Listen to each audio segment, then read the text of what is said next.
안녕하세요. 가정의학과 전문의 김규남입니다.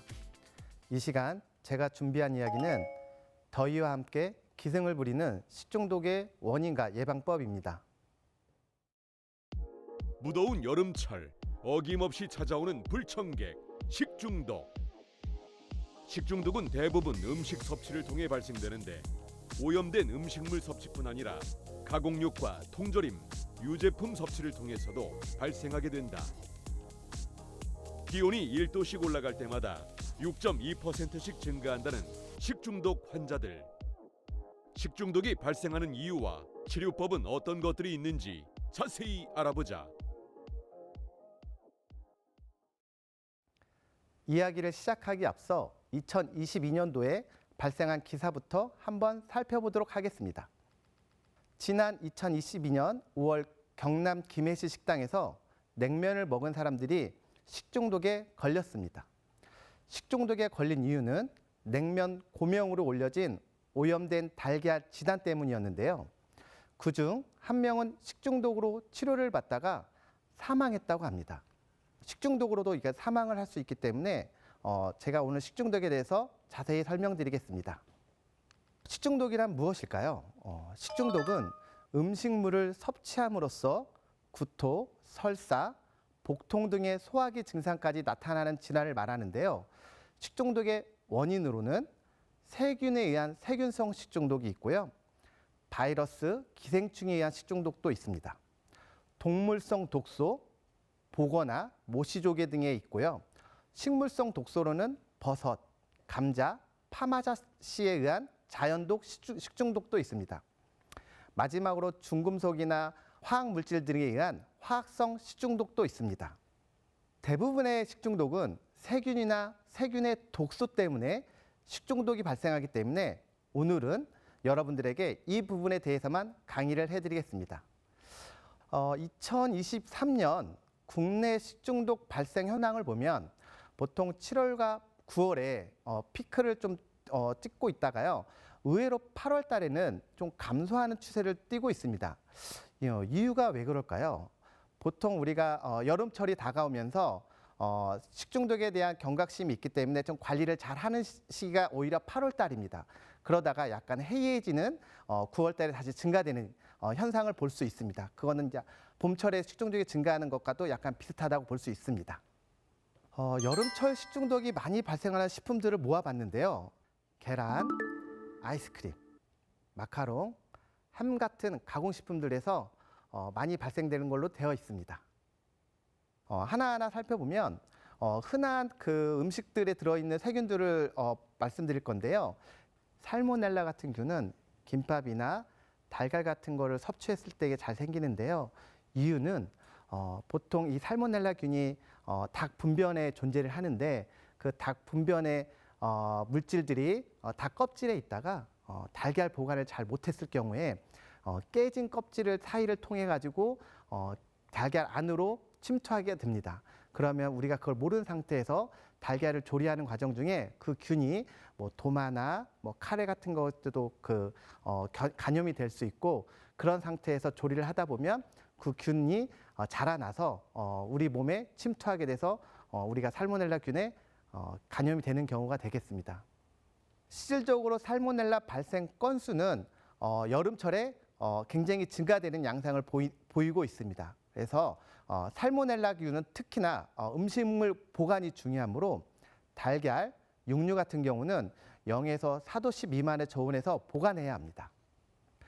기본적으로 살모넬라균에 간염이 되면 이 균이 장점막을 침범을 해서요. 보통 섭취 후 16시간에서 36시간 후에 증상이 발생하는 걸로 되어 있고, 보통 진단은 대반을 배양을 해서 진단을 하고요. 치료는 점신 간염이 돼 있을 경우에는 항생제 치료를 권고하고 있습니다. 그렇다면 우리가 이제 식중독을 우리가 걸리면 우리가 구토나 설사, 발열 같은 게 생기는데 그 이유가 왜 그럴까요? 보통 우리 몸에서 외부에 있는 안 좋은 균들이 들어오면 그거를 없애기 위한 우리 몸의 방어 기전이라고 보시면 될 것 같아요. 그래서 구토나 설사를 통해 가지고 균이나 독소를 배설하는 과정으로 그런 증상이 생기는 걸로 보시면 될 것 같고요. 발열 같은 경우는 균이 소화기뿐만 아니라 체내까지 침범을 해가지고 그 전신 반응이 일어나는 경우에 있어서 발열이 생길 수가 있습니다. 다음으로 흔한 음식물은 아이스크림이나 햄 같은 음식입니다.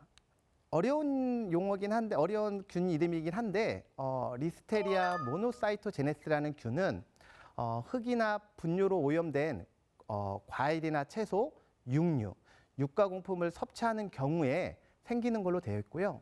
보통 면역 기능이 정상인 건강한 사람이 감염될 경우에는 문제가 될 가능성이 매우 적지만 일부 환자군, 특히 이제 기저질환 있는 환자에서는 치사율이 20에서 30%로 높습니다. 보통 리스테리아 모노사이토제네스가 증식하는 경우는 아이스크림이 얼렸다, 녹였다, 얼렸다, 녹았다 하는 과정 중에서 증식할 수 있는 거기 때문에 역시 보관이 되게 중요하다고 보시면 될 것 같고요. 이 균은 임산부 같은 경우가 감염됐을 경우에는 태반을 통해서 태아까지 감염되기 때문에 임산부 감염 시 굉장히 안 좋은 균입니다.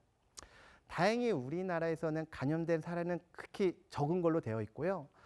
이 균은 아이스크림 같은 저온성 세균으로 냉장실 및 냉동실에서도 증식이 가능한 균입니다. 보통 이 균을 섭취한 후에는 한 3주 정도 지나서 증상이 발생하는 걸로 되어 있고요. 뇌척수액이나 대변 배양 검사를 보통 의사들이 진단을 하고 치료는 보통 항생제를 씁니다. 식중독으로 환자들을 만나다 보면 이런 질문을 하십니다. 극성 장염과 식중독은 어떤 차이가 있나요? 라고 물어보시는데요. 극성 장염 그 자체의 용어는 장에 염증 있는 거를 모두 통틀어서 얘기를 하는 겁니다. 그렇기 때문에 장에 염증을 일으키는 모든 경우가 급성 장염이고요. 식중독은 먹어서 생기는 경우가 식중독입니다. 그래서 급성 장염의 원인은 먹는 경우가 제일 흔하긴 하지만 피부를 통해서 들어오거나 호흡기를 통해서 들어와서 장염을 일으키는 경우도 있기 때문에 급성 장염을 일으키는 원인이 좀 더 많다고 보시면 될 것 같습니다. 다음으로 좀 말씀드릴 음식은 캔으로 된 통조림 음식인데요. 우리가 통조림으로 돼 있다고 해서 좀 안전하다고 생각할 수도 있는데 역시 관리가 잘 안 된 경우에 문제가 될 수 있습니다. 그 균의 대표적인 게 클로스트리움 보툴리눔인데요. 이 균은 프랑스 보르도 지방에서 그런 캔 음식을 먹었을 때 문제가 됐던 균이기도 한데요. 보통 통조림 안에 균이 증식으로 인해서 생성된 신경 독소가 체내로 들어와서 신경 마비를 일으켜서 문제가 됩니다. 우리가 이 클로스트리움 보툴리눔 균을 먹으면 균이 생성해낸 신경 독소가 혈액을 돌아다니다가 만약에 호흡기까지 침범을 하면 우리가 숨 쉬는 근육을 마비시키기 때문에 숨을 못 쉬게 되죠. 그래서 사망에 이를 수도 있는 아주 중한 병일 수도 있습니다. 보통은 섭취 후 하루 내지 4일 후에 발생을 하는 걸로 되어 있고요. 치료로는 그 보툴리눔 독소를 막는 항독소제를 맞으셔야 됩니다. 근데 우리가 이런 보툴리눔 톡신을 가지고 우리가 미용으로도 사실은 이용하는 경우가 있어요. 우리가 신경독소라는 거는 신경을 마비시키는 거잖아요. 그걸 이용해서 우리가 미간에 주름 피는데 피부에 주름 피는 데 있어서 신경 독소를 써서 피부 주름을 이완시키는 걸 목적으로 피부 미용으로 쓰는 경우가 있는데 그걸 바로 보톡스라고 합니다. 그 보톡스라는 균이 바로 클로스트리움 보툴리눔의 독소를 가지고 이용한 건데요. 물론 미용 목적으로 사용하는 클로스트리움 보툴리눔 독소는 굉장히 희석해가지고 굉장히 약화시킨 거기 때문에 인체에는 크게 문제가 없다고 보시면 될 것 같습니다. 다음으로 말씀드릴 음식은 마카롱 같은 음식인데요. 우리 애들이 많이 좋아하죠. 마카롱에는 만약에 보관이 잘 되지 않은 경우에서는 황색 포도상 구균이 잘 자라는 음식으로 되어 있습니다. 또한 육류나 유제품, 김밥 등에서도 이런 균들은 잘 자라는데요. 근데 이 황색 포도상 구균은 이름이 좀 익숙하죠. 포도상이라는 게. 실질적으로 이걸 현미경으로 보면 포도송이처럼 모여 있습니다. 그래서 그냥 포도상 구균이라고 저희가 보통 명명을 하고 있고요. 보통 우리가 포도상구균을 섭취했을 때 증상이 나타나는 것보다는 포도상구균이 생성해낸 독소를 섭취함으로써 증상이 나타나게 됩니다. 그래서 독소를 보통 섭취를 하게 되면 곧바로 증상이 나타나기 때문에 이런 포도상구균의 독소를 섭취한 후 보통 2~3시간 만에 증상이 나타납니다. 그래서 이런 경우는 즉각 내가 어떤 음식 때문에 원인인지 좀 쉽게 알 수 있는 그런 특징이 있습니다. 보통은 치료는 증상에 맞는 대증치료를 하는데요. 대증치료는 설사를 하면 지사제를 쓰는 거고, 열이 나면 그 해열제를 쓰고 하는 것들을 증상에 맞는 치료를 대증치료라고 얘기합니다. 다음으로는 우리가 볶음밥, 여름에도 볶음밥 많이 먹죠. 그래서 이거는 사실 볶음밥 식중독이라고 보통 얘기하는 균인데요. 바실러스 세레우스라는 균은 보통 실온에 오래 보관된 볶음밥을 섭취 시에 위장관에서 식중독이나 구토, 설사 등을 유발하는 균으로 되어 있습니다. 이 균은 보통 설사형 식중독과 구토형 식중독으로 나눠지고 있고요. 설사형 같은 경우에는 56도에서 5분이면 불활성화되지만 구토형 같은 경우에는 126도에서 90분 이상 가열돼야지 파괴가 됩니다. 이 균 같은 경우는 독소가 우리 몸에 영향을 미치는 걸로 되어 있거든요. 그래서 이 독소를 섭취하고 나서 보통 1시간에서 5시간 후 발생합니다. 그러니까 애들이 볶음밥을 먹은 후 1~2시간 지나부터 배가 아프다고 할 수 있는 게 사실입니다. 보통은 치료는 증상 치료를 하는데 보통 이런 경우에 병원을 가면 의사들은 치료를 설사를 한다고 해서 지사제를 쓰지는 않습니다. 왜 그러냐면 이런 바실러스 세레우스에 의한 독소가 원인인데 그 독소를 배출하는 과정으로 설사를 우리 몸에서 일으키기 때문에 보통은 하루 이틀 정도는 탈수 방지를 위해서 음료를 많이 먹으라고 하고요. 지사제는 한 하루나 이틀 정도 독소가 나간 후에 그때 사용할 것을 권고하고 있습니다. 가끔 환자들이 묻는 질문이 있는데요. 장이 건강하면 식중독 발생률이 낮아지네요? 라고 말입니다. 정답부터 말씀드리면 그럴 수 있습니다. 이유는 우리 신체에 있는 외부 환경과 접촉하고 있는 신체 기관들이 몇 개가 있는데요. 대표적으로 피부, 호흡기, 소화기가 있습니다. 이들의 가장 큰 이들 중에서 가장 신체 표면적을 갖고 있는 것은 소화기입니다. 보통 테니스 코트만 한 걸로 되어 있고요. 그렇기 때문에 우리 소화기 점막에 무려 우리 몸의 면역 기능의 70%가 몰려 있습니다. 그렇기 때문에 소화기에 문제가 있으면 면역 기능이 안 좋은 한들이 많습니다. 그래서 만약에 소화 기능이 안 좋은 사람들이 이런 균에 노출됐을 경우에 그거를 방어할 수 있는 인자가 적은 거죠. 그래서 평소에 소화 기능이 건강한 사람에 비해서 같은 균을 섭취한다 하더라도 그러한 방어 능력이 적기 때문에 소화 기능이 떨어진 분들이 식중독의 발생률이 더 높다고 얘기할 수 있습니다. 다음으로 우리가 여름철에 흔하게 먹을 수 있는 몸보신용으로 삼계탕이 있는데요. 삼계탕도 관리가 잘 못되면 식중독의 원인이 될 수 있습니다. 흔한 균주로는 캠필로박터 제균이라는 균인데요. 이 균은 가금류 장에 존재하고요. 특히 닭의 장에서 많이 발견이 됩니다. 그렇기 때문에 닭 관리가 제대로 안 되고 내장 관리가 잘 손질이 안 될 경우에는 이런 균에 노출이 돼서 그걸 섭취했을 시 이런 균들이 생성해낸 독소가 체내로 들어와 가지고 증상을 일으키게 됩니다. 보통 섭취 후 3 내지 5일 후 발생하는 걸로 되어 있고요. 전신 감염 시 발열이 증상 같은 게 있으면 항생제 치료를 시행합니다. 과거에 또 하나 그 기사를 보면 상주시에서 식중독 학생들이 굉장히 많이 발생했다고 했는데 식중독의 원인으로 이질로 판명된 기사가 있었습니다. 이질 같은 경우에는 가축 대소변에 오염된 식수 섭취나 오염된 우유 등의 낙농 제품 섭취 시에 발생하는 걸로 되어 있고요. 이 균 역시 장점맥에 침범을 하거나 이 균 역시 독소를 분비해서 증상을 나타내는 걸로 되어 있습니다. 그래서 섭취 후 하루나 3일 후에 증상이 나타나고요. 보통은 배영에서 진단을 하는 거고 다행히 일반적으로 대부분 일주일 안에 증상이 호전되는 질환이긴 하지만 증상이 심한 경우에는 항생제 치료를 권고하고 있습니다. 특히 이렇게 무더워진 날씨에 주의할 게 비브리오 폐혈증입니다. 비브리오 폐혈증은 오염된 어패류를 섭취하거나 피부의 상처를 통해서 감염되는 경우인데요. 폐혈증의 사망률이 무려 40에서 50%입니다. 보통 장점막에 침범을 하고 장독소를 분비함으로써 증상을 나타내는데요. 섭취 후 하루나 이틀 후에 폐혈증이 발생합니다. 진단은 환자들이 이제 수포가 그 피부에 많이 발생하는데 거기서 그 배양을 하거나 혈액 내에서 이 균을 검출해서 진단을 하고요. 이 경우는 굉장히 사망률이 높기 때문에 의심되면 즉시 의사 선생님들이 항생제를 사용합니다. 여름철에 또 흔한 게 뭐냐면 콜레라죠.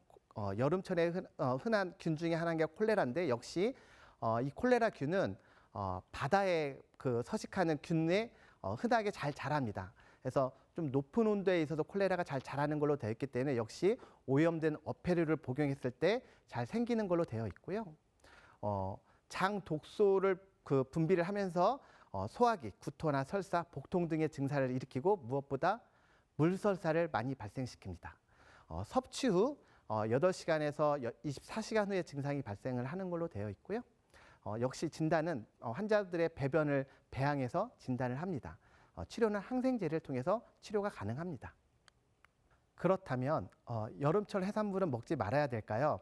아까 말씀드렸던 것처럼 여름철에는 바다수온의 증가로 인해서 비브리오 균이나 콜레라균이 증식할 가능성이 높기 때문에 웬만하면 생걸로는 먹지 말아야 되고요.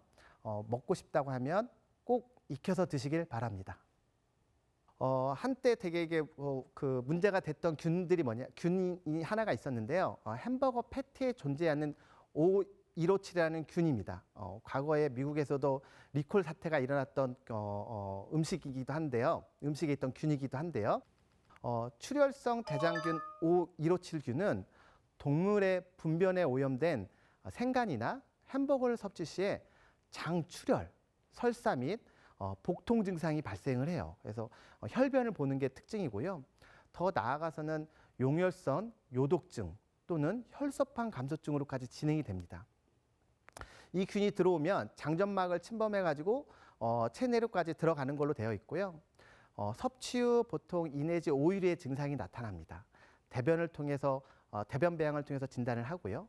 치료는 대부분의 치료는 대증 치료를 하면 됩니다. 그래서 증상에 맞게 설사를 하면 지사제를 쓰고 열이 나면 해열제를 쓰는 식으로 하면 증상이 좋아집니다.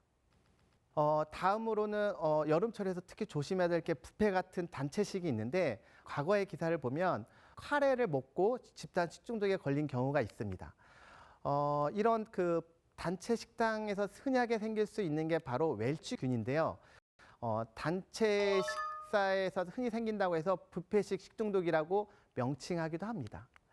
이 웰치균은 대규모 그룹의 사람들을 위해 이제 조리된 실면조 같은 거를 실온에 장기간 방치해서 증식된 웰치균 섭취 시 소화기 증상이 발생하는 겁니다. 이 웰치균에 생성된 독소가 체내로 들어오면서 증상이 발생하고 보통 섭취 후에 8시간에서 20시간 후에 증상이 생깁니다.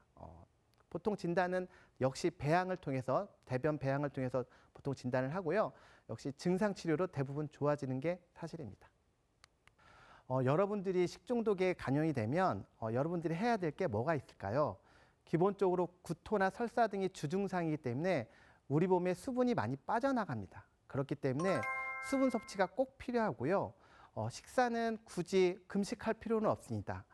내가 먹어서 부담되지 않으면 죽 같은 음식 같은 거를 먹어서 체내 에너지를 공급하는 게 중요한 치료법 중에 하나가 되겠습니다. 그러면 지금까지 제가 식중독에 대한 균과 진단 치료법에 대해서 말씀을 드렸는데 무엇보다도 예방이 중요하겠죠. 식중독 예방 4대 원칙을 말씀드리겠습니다. 첫 번째는 청결입니다. 손 씻기, 뜨거운 물과 세정제로 주방 도구를 주기적으로 세척하기, 과일과 채소는 흐르는 물에 씻어야 되며 조리 장소와 음식을 해충으로부터 보호해야 됩니다. 두 번째는 분리보관입니다. 육류, 가금류, 해산물 등은 다른 식품과 분리보관해야 되고요. 익힌 음식과 익히지 않은 음식은 다른 용기에 보관하셔야 됩니다. 세 번째는 가열입니다. 음식은 가열한 후 곧바로 드셔야 되고요. 조리했던 음식은 완전히 재가열로 드셔야 되고, 육류, 가금류, 해산물 조리 시 충분한 온도에 익히셔야 됩니다. 마지막으로 냉장 보관입니다. 먹고 남은 음식은 즉시 냉장고에 보관하셔야 되고요. 조리한 음식을 상온에서는 2시간 이상 방치하지 말으셔야 됩니다.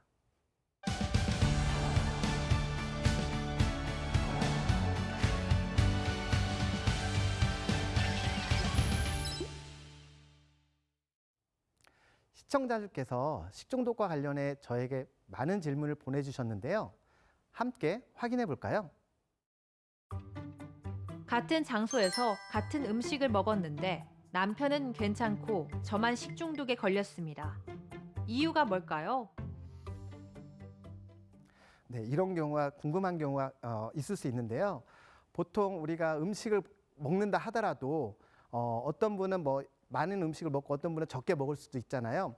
근데 그 음식 속에 식중독균이 골고루 퍼져 있지는 않습니다. 그래서 어떤 분은 우연치 않게 식중독균에 많이 몰려 있는 부분을 많이 먹었을 경우가 있을 거고, 어떤 분은 적게 먹을 수도 있잖아요. 그런 경우에서 증상이 다를 수도 있고요. 또 하나는 설사 같은 양의 식중독 균을 먹었다 하더라도 나의 면역 상태가 어떠냐에 따라서 증상이 달라질 수 있습니다. 예를 들어서 평소에 우리 몸의 면역 기능이 70%가 장에 몰려 있기 때문에 소화기의 기능이 건강한 사람들은 설사 식중독균에 들어온다 하더라도 어느 정도 면역 기능이기 때문에 증상이 가볍거나 모르고 지나갈 수 있습니다. 하지만 소화 기능이 평소에 좋지 않았던 환자들은, 그런 분들은 결국 면역 기능이 떨어져 있는 분들이 많기 때문에 작은 균에 노출이 되더라도 장증상이, 소화기 증상 등이 나타날 수가 있습니다. 식중독 증상 중 무조건 응급실에 가야 하는 증상이 있나요? 네, 식중독 증상의 대표적인 건 아까 말씀드린 것처럼 구토나 설사로 인한 탈수 증상입니다. 가벼운 증상으로는 뭐 입이 마른다던가 목이 마른다던가 피부가 약간 건조해진다던가 그럴 수 있지만, 심하게는 소변이 안 나오고요. 더 나아가서는 어지럽거나 의식소실이 있을 수 있습니다. 그래서 어지럽거나 의식소실이 있거나 소변이 안 나오는 증상이 생기면 반드시 응급실을 가서 진단을 받으셔야 됩니다. 또한 아까 O157 같은 병원균에 감염된 경우에는 혈변을 보기 때문에 혈변을 보는 경우도 응급실을 반드시 가야 되는 경우가 되겠습니다. 생채소와 착즙 주스도 잘못 먹으면 식중독에 걸린다고 들었습니다. 예방법이 있을까요? 생야채 중에서도 가공된 생야채를 먹었을 때 많이 발생할 수 있는데요. 착즙 주스 야채 관리에서 식중독균이 발생할 수 있고, 착즙기를 비위생적으로 관리하면 균 번식으로 식중독이 유발이 가능합니다. 야채 관리하는 냉장고 적정 온도가 항상 체크를 해야 되고요. 식초를 이용해 세척하는 것이 좋습니다. 노로바이러스도 식중독의 원인인가요? 예, 노로바이러스 많이 들어보셨죠? 보통 사실은 여름철에 있는 바이러스는 아니고요. 겨울철에 활동하는 바이러스인데, 노로바이러스도 역시 우리가 먹어서 생기는, 음식 속에 들어있는 노로바이러스를 우리가 먹어서 소화기 증상이 나타나는 대표적인 식중독 바이러스 중에 하나입니다. 그렇기 때문에 이 역시 노로바이러스가 들어있는 음식을 통해서 발생하기 때문에 이것도 식중독의 하나의 원인이 되고요. 이 경우는 세균이 아니라 바이러스라는 게 특징입니다. 그래서 노로바이러스 같은 경우에는 특히 바이러스이기 때문에 증상 나타나지는 게 시간이 좀 많이 걸립니다. 뭐 수주 정도 걸릴 수 있습니다. 일주일에서. 그렇기 때문에 여름철 식중독에 걸리는 경우는 대부분 독소 같은 것도 있는 경우가 흔하기 때문에 먹고 나서 몇 시간 후에 증상이 나타난다던가 하루나 이틀 지나서 증상이 나타나는 게 특징인 반면에, 겨울철에 생기는 노로바이러스에 의한 식중독은 일주일 이상 지나서 증상이 나타나기 때문에 어떤 음식이 원인인지 찾기가 힘든 단점이 있습니다. 아내가 임신 중입니다. 임산부가 식중독에 걸리면 어떻게 해야 하나요? 네, 대부분의 균은 태아에 영향을 미치지 않는데요. 임산부 변형은 면역이 보통 약해지기 때문에 리스테리아 같은 균에 감염될 가능성에는 대개 태아 위험이 20배 정도 높습니다. 이러한 박테리아는 왜 그러냐면 태아에 전염될 수가 있기 때문이고요. 따라서 임신 중에 안전하게 먹을 수 있는 항생제도 있으니 이런 균에 감염됐을 경우는 반드시 의사의 진단을 받아보는 것이 좋습니다. 식중독 예방에서 손 씻기가 가장 중요하다고 할 수 있을 것 같은데요. 다들 아실 겁니다. 그런데 간혹 어린 자녀의 식사를 준비하는 주부들 중에서 달걀 후라이를 하려고 달걀을 만지고 나서 손을 씻지 않고 요리를 하는 분들이 있다고 하더라고요. 그런 분들, 오늘부터는 꼭 가족의 건강을 위해 달걀을 만진 후 손 씻기를 신경 쓰시면 좋을 것 같습니다. 오늘 저의 이야기가 여러분들의 건강한 삶을 살아가는 데 도움이 되었길 바랍니다. 감사합니다.